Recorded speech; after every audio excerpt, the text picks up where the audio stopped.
Well, news now from Chennai, and in a significant development, the Madras High Court quashed the acquisition of late Chief Minister Jayalalitha's Post Garden residence in Chennai by the Tamil Nadu government. The previous AIADMK government had converted Veda Nilayam into a memorial after Jayalalitha died.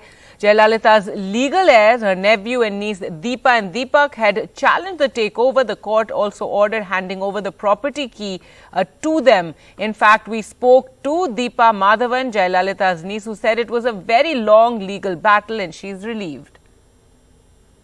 What does this order mean to you? How important is it for you to take control of Jayalalitha's house? It was a very big challenge in the first place because we had to fight a very big and long legal battle.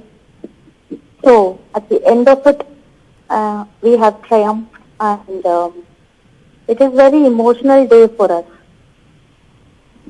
Like getting back something which we lost, and that kind of feeling, I would. Well, I can understand this is, indeed an emotional moment for you. I have to also ask you that, the AIADMK says that this house of hers is like a temple for the cadre. Would you therefore, now that the court has asked the keys to be handed over to you, would you consider keeping it on as a memorial? Actually, basically going back into the detail, I was the first person to ever state the house will be considered as a temple by the cadre. I gave this interview to the Times of India, I think, when my aunt was alive, and I think she was at my dad at that point of time in Apollo. So I was the first person to actually state this. In every sense of it, yes, I do agree with that. But again, there are so many other issues concerned. It's not only a picture of, we do understand that the cadres will be impressed by the house and where she stayed, used and all those things here. But at the same time, they also need to consider that she did have a family, which is none other than us. She did have a family, and she also had family ties, and the emotional attachment will be there for all of us. Well, let's go across to Sam Daniel now, who joins us from that very same residence. Sam, so Jayalalitha's niece Deepa there saying she's very relieved that this, court battle is over. What happens now? Well, we'll have to wait and see how soon the family will be able to get hold of the property and what plans they have for this memorial or this house earlier used by Jayalalitha Garge. We come to you from outside the Post Garden residence of late Jayalalitha, and this is the board that says the government has taken it over, and this is the name board of the house which says Veda Nilayam, and this is where Jayalalitha had lived for around 3 decades.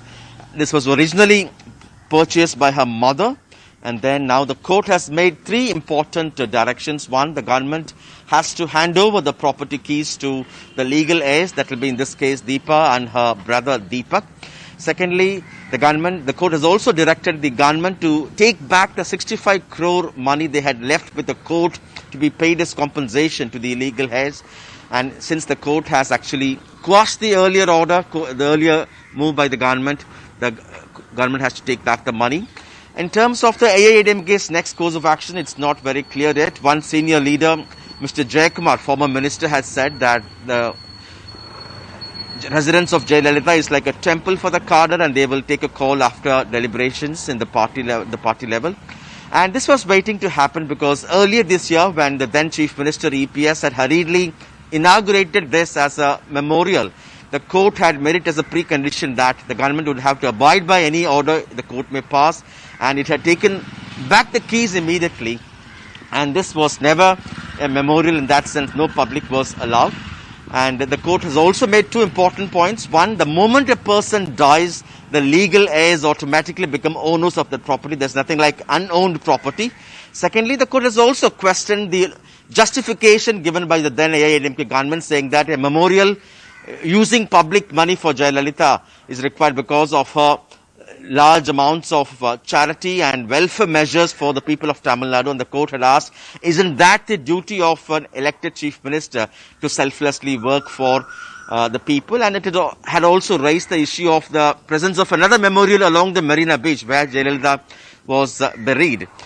So we'll have to wait and watch whether the AIADMK will take this battle to the higher bench or to the Supreme Court. In that sense, it could become still a long-drawn legal battle.